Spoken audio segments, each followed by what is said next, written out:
big or small, you can see it on blue highways of Texas.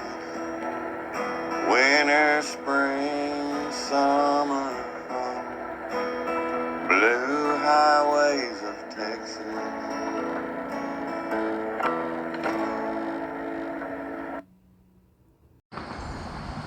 Good morning, y'all. It's early April and welcome to the Blue Highways of Texas channel. We're about halfway between Dallas and Houston, Texas. Fort Boggy State Park in Centerville, to be exact. It's one of the lesser known Texas state parks, but it's got some trails, cabins, some primitive campsites, and you can fish on a 15-acre lake.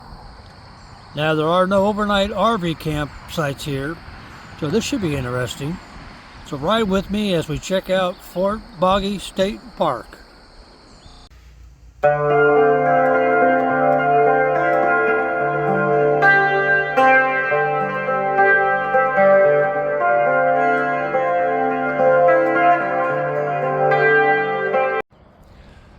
Let's talk a little bit about Fort Boggy State Park. The park sits on 1,847 acres.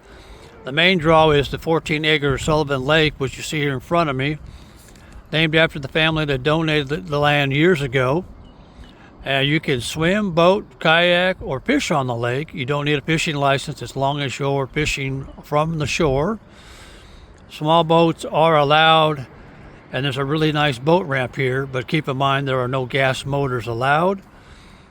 There is a kayak rental kiosk available for daily use, but remember, there is no overnight RV camping of any kind here at Fort Boggy State Park. However, there are 5 primitive hiking sites, but be mindful that they are quite a ways away. You can hike to them. There is no water and no electricity, but they do have picnic tables, fire rings, and lantern posts. Now, there are 5 really terrific cabins here. They have everything you need except for blanket sheets, and there are no restrooms in them. And a Friday reservation must include a Saturday night as well, so be mindful of that. And there is 1 pavilion, a group site here, up to 50 people, and you can rent those from 8 a.m. to 7 p.m., and reservations are a must. Now, trails, there are 3.5 miles of them. There are 2 main trails, one that goes all the way around the lake, and the other one circles around and goes back to where the cabins and primitive campsites are. The phone signal here is actually very good. Won't have any problems there, but you will likely hear some road noise from time to time since the main highway is just outside the park. And be sure to bring bug repellent. Mosquitoes and other critters just love the water. Other than that, let's go see what else we can find.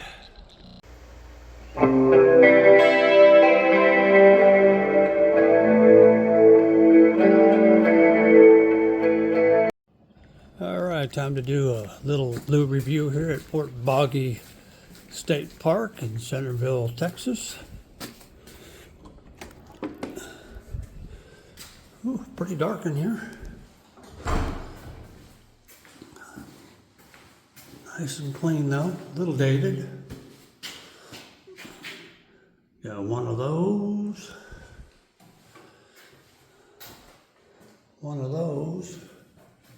and one of those, and 2 sinks. That's it. No shower facilities because there's really no overnight camping. So we'll go see what else is out there.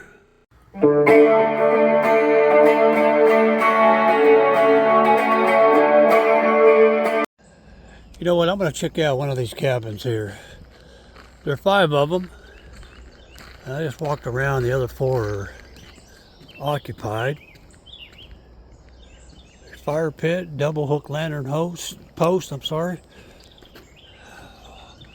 Water faucet.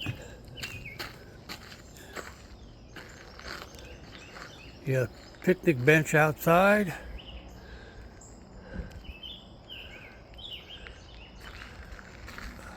Wow, check out this deck. Isn't that nice?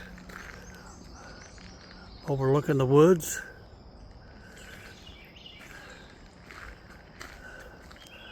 Ceiling fan up there. 2 wooden chairs. I'm sure it's going to be locked, but we'll check it out anyhow. A couple more chairs. Screened in sheltered area. Another ceiling fan.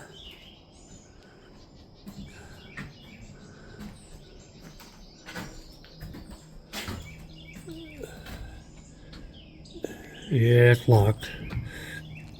Alright, we got a couple bunk beds. Refrigerator. Table and chairs, another bed. A little nightstand. And another air conditioning over there. And a ceiling fan. Hey, how about that? Anyhow, this cabin number 1. Pretty cool, huh? Let's go check out some more stuff.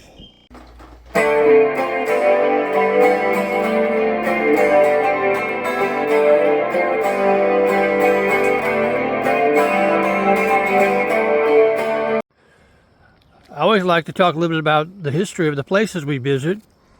Specialists have documented that people have occupied the Boggy Creek area dating from 10,000 to 6,000 BC. Now, if you fast forward a lot to early 1840s, a couple families from Tennessee became the first settlers here between the Trinity and Navasota rivers. Then soon after, more families from Mississippi joined them.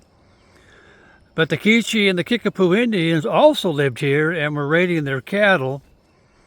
And after one of the Indians killed one of the original settlers, they decided to build a fort and requested a company of Texas Rangers to help them out. And because the fort was near Boggy Creek, they soon began to call it Fort Boggy.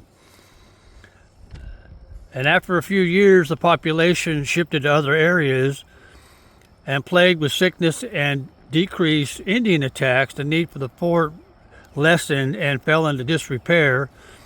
But people still ranched and farmed in the area for almost a century. And a lot of land was consolidated by the Sullivan family, and they eventually donated this land to the Texas Parks and Wildlife in 1985, and it opened as a state park in 2001. So now you know. Let's go check out some more stuff.